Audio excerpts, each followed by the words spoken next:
Hey guys, if you are experiencing cold weather like we are, I have the perfect recipe for you. So, me and my daughter love muffins, and we especially love homemade muffins, and these are really simple. They're my banana muffins, and you don't need a lot of ingredients. It's a really quick cleanup, and I know you are going to love them. So, let's first, I'm just going to tell you what we need. You just need sugar, baking soda, baking powder, salt, butter, and then you're going to do three bananas mushed and along with flour. So let's start first with the bananas. So what you want to do is you want to find bananas that are somewhat ripe because it makes it easier to smash, and the flavor I think is a lot better. And then I kind of smashed these already just for time, but I love this little contraption thing I got here. My friend years ago bought this for me when I was pregnant to actually make baby food in and like mash fruit. So I don't know how much I did of that, but it does come in handy for my banana muffins. So you just want to make sure that it's pretty smashed up and that you don't have a lot of like chunks in there. Some are fine, but you want to make sure that, like I said, most of all, that it's pretty smushed so that it's easier to mix into your flour. And because you're not going to use a mixer, you're going to be stirring this by your hand. Okay, so once you're done with that, you're going to get a pretty good sized bowl like this, a mixing bowl, and you are just going to pour this in. Let's put this over here. So you're going to put this in just like this. If you see any chunks, you can smash those up. And I love using a spatula because it gets everything out. And again, I'm all about easy cleanup, and this helps a lot. Okay, so we are going to set this aside, and we are going to prepare your flour mix. So you are going to use 1 1/2 cups of flour. And then for the baking soda, you're going to use 1 teaspoon of baking soda. So I'm just going to take it right out of here. So you're just going to get this baking soda.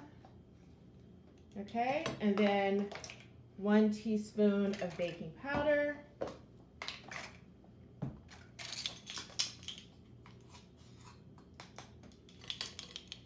And then a 1/2 teaspoon of salt.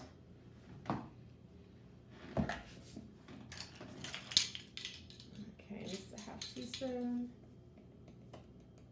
And you can have all of these measured out beforehand if you want, make it go a little quicker. And there you go. That's your flour mixture that you are going to add into your banana mixture. Now, with the bananas, you're going to combine some melted butter, and you want to do 1/3 cup of butter.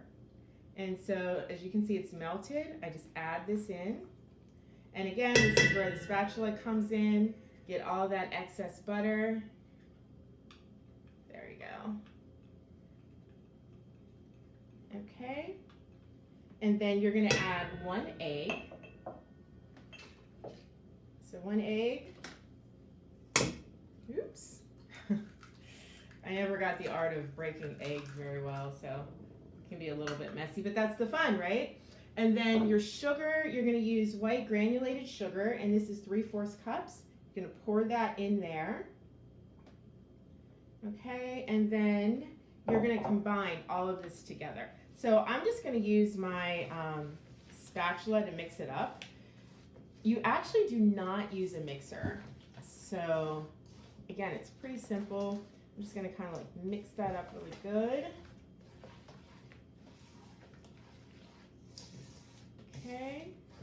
And you want to make sure that it's combined. Okay. And now I'm going to fold in my flour mixture. So what I do is I just add like a little bit at a time. And that way it's not too difficult to stir. You can actually, I'm just using my spatula, but obviously you can use just a wooden spoon or whatever you're comfortable with. I kind of use a combination of both. just because I like to get things off of the edges. And you'll see it kind of has this really nice thick mixture you're gonna do.